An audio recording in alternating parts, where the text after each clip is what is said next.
الحمدللہ نحمدہ ونصلی علی رسولہ الکریم اما بعد فاعوذ باللہ من الشیطان الرجیم بسم اللہ الرحمن الرحیم۔ میرے پیارے بچوں، آج جمعۃ المبارک ہے اور آج کا ہمارا جو موضوع ہے وہ ہے شیطان کس طرح انسان پر اثر انداز ہوتا ہے۔ راہ راست پر چلتے ہوئے مسلمانوں پر کس طرح شیطان اپنا وار کرتا ہے۔ ایک واقعہ ہے جو میں آپ کے سامنے پیش کرنا چاہ رہا ہوں۔ ایک گاؤں میں ایک بڑا مہذب، نیک، ایماندار اور دیندار اللہ والا آدمی رہتا تھا، اور وہاں کی زیادہ تر جو عوام تھی یعنی لوگ تھے وہ بدعت پرست تھے،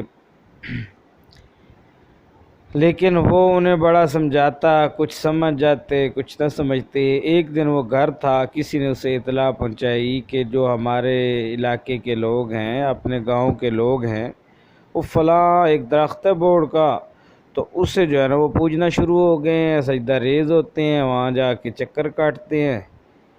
اب اسے بڑا غصہ آیا، اس نے خیر کلاڑا وغیرہ اٹھایا اور چل پڑا کہ یار میں تو اس درخت کو ہی کاٹ دوں گا، ایسے کیسے ہو سکتا ہے، لوگ ایسے گمراہ کیسے ہو سکتے ہیں۔ بہرحال وہ جا رہا تھا، رستے میں اسے ایک آدمی ملا جو کھڑا ہوا تھا، وہ تھا تو انسانی شکل میں لیکن حقیقت میں تھا شیطان۔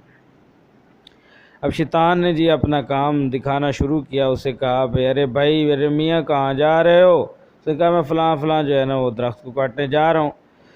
تو اس نے کہا کہ آپ کیوں کاٹ رہے ہو، تمہیں کیا نقصان دے رہا ہے؟ بھائی وہ گناہ کر رہے ہیں، غلطی ان کی ہے، تم کیوں پریشان ہو رہے ہو؟ تم تو اللہ اللہ کر رہے ہو، تم اپنی کرو۔ اس نے کہا نہیں نہیں نہیں، ایسے نہیں، میں خود بھی برائی نہیں کروں گا اور کسی کو کرنے ہی نہیں دوں گا۔ خیر اس نا میں ان دونوں میں جھگڑا ہو گیا، تو اس نیک آدمی نے شیطان کو جناب پٹخ دیا، پٹخ کے جناب اوپر سے گردن پر ناخن رکھ لیا۔ اب جناب شیطان نے کہا رکو رکو ذرا بات سنو یار، ایک بات تو سنو۔ اب کہا بھئی سناؤ بات، کہ اس شیطان نے کہا کہ اس میں تمہارا کیا فائدہ ہے، تم درخت کو کاٹو گے، نہ میرا فائدہ ہے نہ تمہارا فائدہ ہے۔ میں تمہیں ایک فائدے کی بات نہ بتاؤں، اگر تم اسے نہیں کاٹو گے تو تمہیں دو جو ہے نا اشرفیاں ملیں گی۔ اب وہ جو مسلمان تھا وہ لالچ میں پڑ گیا، اس نے کہا کیسے ملیں گی؟ اس نے کہا رات کو جب تم سو گے، صبح اٹھنا، اپنے تکیے کے نیچے دیکھنا، آپ کو دو اشرفیاں ملیں گی۔ خیر وہ چلا گیا واپس، انتظار کیا، رات ہوئی، سو گیا، صبح اٹھا، تکیے کے نیچے تلاش کیا، دو اشرفیاں ملیں، دیکھ کر بڑا ہی خوش ہوا۔ پھر پورا دن گزارا کہ رات کو پھر سوؤں گا، اشرفیاں ملیں گی۔ وہ رات کو سویا، صبح دیکھا تکیے وغیرہ آگے پیچھے کر کے، لیکن کوئی اشرفیاں نہیں ملیں۔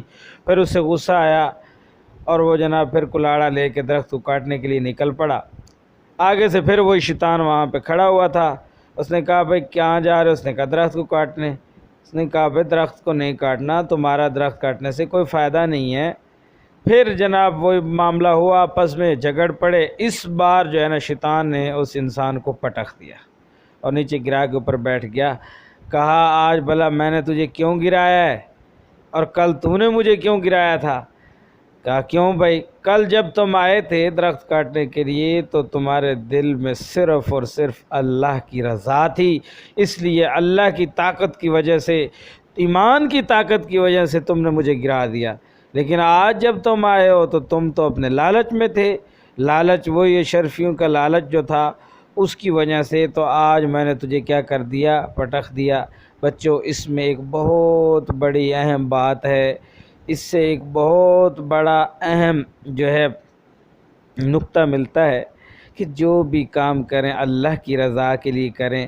ہمارے بہت سارے کاموں میں شیطان کا عمل دخل ہوتا ہے، اور جن کاموں میں شیطان کا دخل ہو جائے وہ کام کبھی مکمل نہیں ہوتے، ہمیشہ ادھورے رہ جاتے ہیں اور ہمیں ناکامیوں کا سامنا کرنا پڑتا ہے۔ خدارا بچوں اس بات کو سمجھو، ہر بات میں اللہ کی رضا کو شامل کرو۔